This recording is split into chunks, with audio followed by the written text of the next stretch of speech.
જય શ્રી કૃષ્ણ ભક્ત મિત્રો, જય શીતળામાં. શીતળા સાતમની વ્રત કથા. એક ગામમાં એક ડોસી તેના બે દીકરાના પરિવાર સાથે રહેતી હતી. તેમાં મોટા દીકરાની વહુ ખૂબ જ જબરી હતી. તે ઈર્ષાળુ અને કજિયાખોર હતી, જ્યારે નાની વહુ ખૂબ જ ભોળી હતી. તે બીજાના દુઃખે દુઃખી થનારી હતી.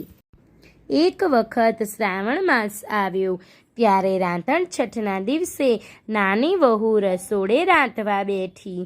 તે મોડી રાત સુધી રાંધતા રાંધતા થાકી ગઈ હતી. એટલામાં જ તો તેનો નાનો દીકરો ઘોડિયામાં સૂતો હતો. તે રડવા લાગ્યો અને તેની પાસે થોડીવાર આડી પડી તો સૂઈ ગઈ અને ચૂલો ઠારવાનો ભૂલી ગઈ. ત્યારે શીતળા માતા રાત્રે બધાના ઘરે ફરવા નીકળ્યા અને તે ચૂલામાં આળોટવા લાગ્યા. તો તેમને ઢાઢક થવાને બદલે આખું શરીર દાઝી ગયું. તો તેઓએ કોપાયમાન થઈ અને નાની વહુને શ્રાપ આપ્યો કે જેવું મારું શરીર બળ્યું એવું તારું પેટ બળજો. નાની વહુએ જ્યારે સવારમાં ઉઠીને ઘોડિયામાં જોયું તો છોકરો બળીને ભડથું થઈ ગયો હતો અને ચૂલો સળગતો હતો. તેથી તે સમજી ગઈ કે આ તો શીતળામાનો જ કોપ લાગ્યો છે. તે ખૂબ જ રડવા લાગી અને તેની સાસુ પાસે ગઈ. તેની સાસુએ તેને આશ્વાસન આપતા કહ્યું કે તું શીતળામા પાસે જઈ અને તારા દીકરાનું જીવન માંગ. માં તો ખૂબ દયાળુ છે, તે જરૂર તારા પર કૃપા કરશે. નાની વહુ તેની સાસુની વાત સાંભળીને દીકરાને પોતાના ખોળામાં લઈ અને શીતળા માતાની શોધમાં નીકળી પડી. તેને રસ્તામાં સૌથી પહેલી બે તળાવડીઓ મળી. તે આખી પાણીથી છલોછલ ભરેલી હતી, પરંતુ કોઈ તેનું પાણી પીતું ન હતું, કેમ કે જે તેનું પાણી પીવે તે મોતને શરણે થતું હતું.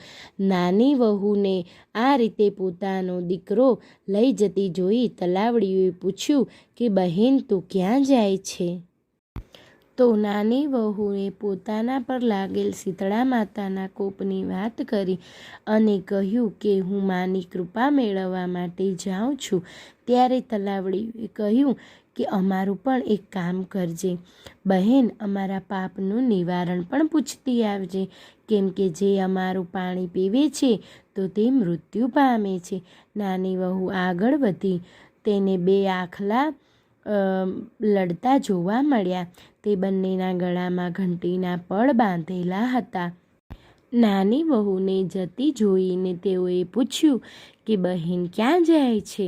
તેને પોતાની વાત જણાવી તો આખલાઓએ કહ્યું કે અમારું લડવાનું કારણ પણ પૂછતી આવજે બહેન, અને અમારા પાપનું નિવારણ પણ પૂછતી આવજે.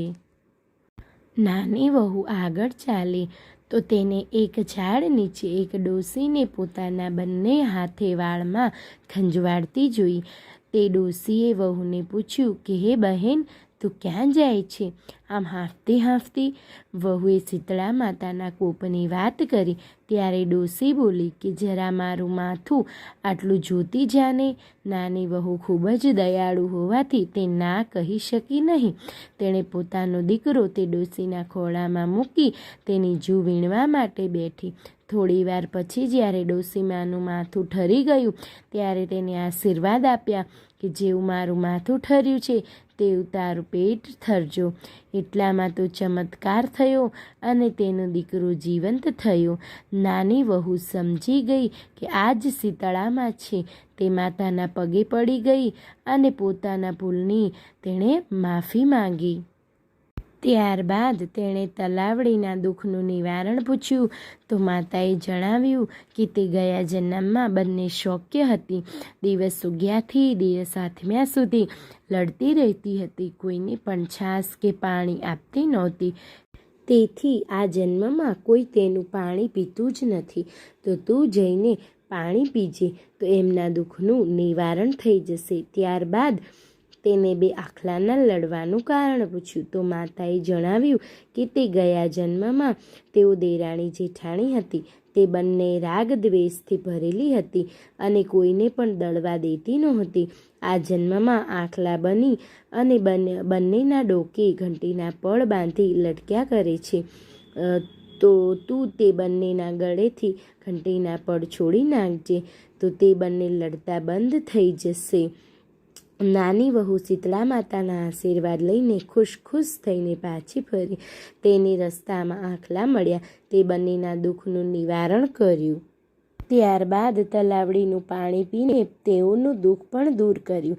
તે ઘરે આવી ત્યારે તેની સાસુ તેના દીકરાને જીવતો જોઈને ખુશ થઈ ગઈ, પરંતુ તેની જેઠાણીને આ ગમ્યું નહીં. જેઠાણી તો અંદર બળી ગઈ. આ રીતે 1 વર્ષ પૂરું થઈ ગયું અને ફરી વખત શ્રાવણ માસ આવ્યો. ત્યારે જેઠાણીને પણ દેરાણીની જેમ શીતળા માતાના દર્શનની ઈચ્છા થઈ, તો તે પણ ચૂલો સળગતો મૂકીને સૂઈ ગઈ. રાતે જ્યારે શીતળા માતા આવ્યા તો તેમનું શરીર ચૂલામાં આળોટવાના કારણે બળી ગયું. તો તેઓએ મોટી વહુને શ્રાપ આપ્યો કે જેવું મારું શરીર બળ્યું તેવું તારું પેટ બળજો. માતાના શ્રાપના કારણે તેનો દીકરો બળીને પડથું થઈ ગયો. તેને રસ્તામાં 2 તલાવડીઓ મળી. તેઓએ તેને પૂછ્યું કે બહેન ક્યાં જાય છે? તો તેને કહ્યું કે દેખાતું નથી, મારો દીકરો મરી ગયો છે, શીતળા માતા પાસે જાઉં છું. તલાવડીઓએ પૂછ્યું કે અમારું કામ કરીશ? તો તેને ના પાડી દીધી અને ચાલી નીકળી. થોડાક આગળ જતાં આખલા મળ્યા, તો તેઓએ પણ તેનું કામ કરવાની ના પાડી દીધી. તે આગળ ગઈ તો એક ઝાડ નીચે એક ડોશી પોતાનું માથું ખંજવાળતી હતી. ડોશીએ પોતાનું માથું જોવા માટે કહ્યું તો જેઠાણીએ કહ્યું કે હું તારા જેવી નવરી નથી કે તારું માથું જોઈ દઉં. મારે તો શીતળામા પાસે જવાનું છે. તને દેખાતું નથી, મારો દીકરો મૃત્યુ પામ્યો છે. તે ત્યાંથી ચાલી નીકળી. આખો દિવસ ફરીને થાકી ગઈ, પણ ક્યાંય શીતળામાના દર્શન થયા નહીં. એટલે પોતાના દીકરાને લઈને છાતી કૂટતી નિરાશ થતી ઘરે આવી, પણ દીકરો સાજો થયો નહીં. આવી રીતે માતા તમે જેવા દેરાણીને ફળ્યા છો તેવા સૌને ફળજો. ધન્યવાદ ભક્ત મિત્રો. જો આપ લોકોને વિડીયો ગમ્યો હોય તો લાઈક કરજો, ચેનલને સબસ્ક્રાઈબ કરજો અને બેલ આઇકન દબાવવાનું ભૂલતા નહીં.